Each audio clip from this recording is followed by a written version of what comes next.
Well, we are at the center of the Golan Heights. If you look at the view, you will see Chesed that celebrate his birthday, but in a good day, and today it's not a good day, you can see the Sea of Galilee, which is there.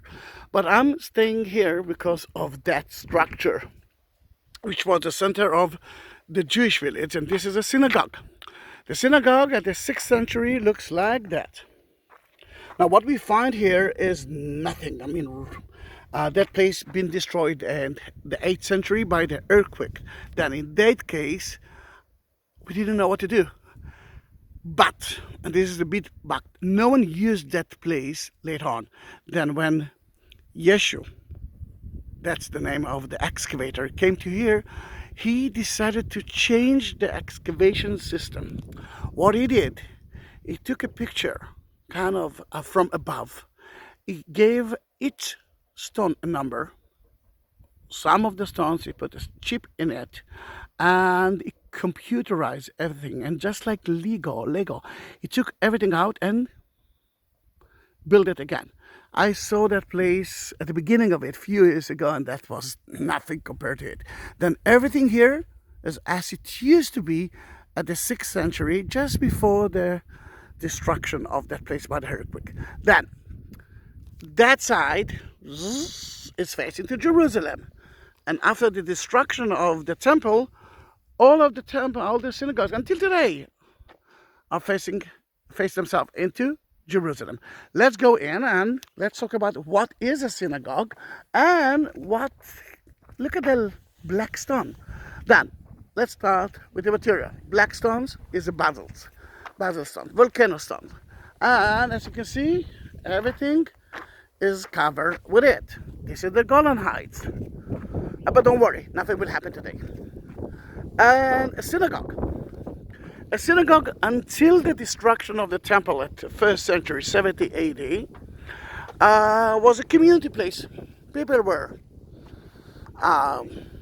gathering there, they were studying the Torah, a kind of a school for children, more like a community place. If you are Christian, then Jesus visited a lot of synagogues at that time. Maybe he visited that synagogue as well. And he never prayed there, because the only place to pray was at Jerusalem, at the Jewish temple. Then, let's go in and let's see what we are actually looking at. Because now, the synagogue, that synagogue was built in the 6th century, which is, let's say, 6 centuries after the destruction of the temple. Then in that case, today, and from that time, from the destruction of the temple, a synagogue is a house of prayer. A lot of the Christians ask me, why the Jews need to be in Jerusalem? Because every church, they say, it's a house of God. That is correct. But in a synagogue is not a house of God.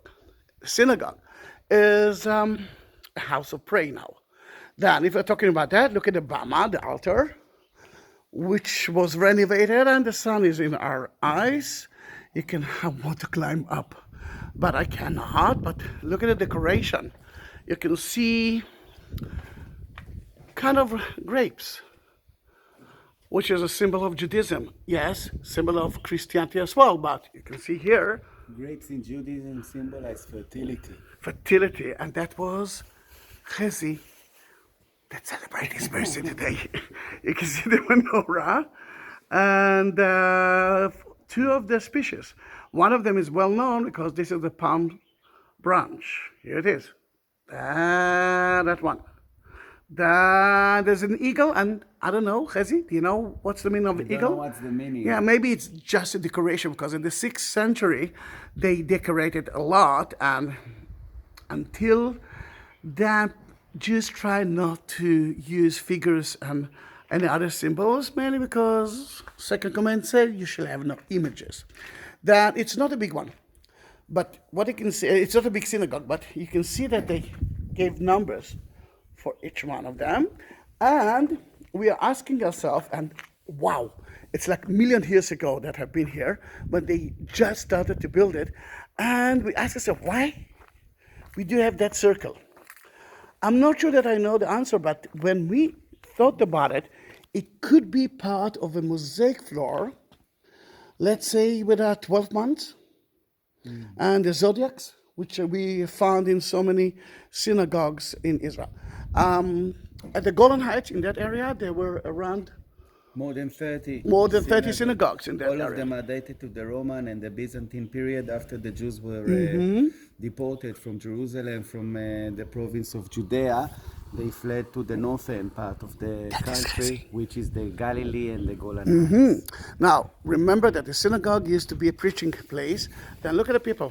They used to sit around, and if you're Christian, you've been in Capernaum, you can actually see that. But see a separation between men and women. we don't know about it. Yeah, we don't know about the separation. That is true because at that time, I'm not sure that there was something that talked about separation. Beautiful, isn't it? Yeah. El Kanatir and Kshatot. Yeah. November 2019. Don't miss that place if you are at Golan Heights.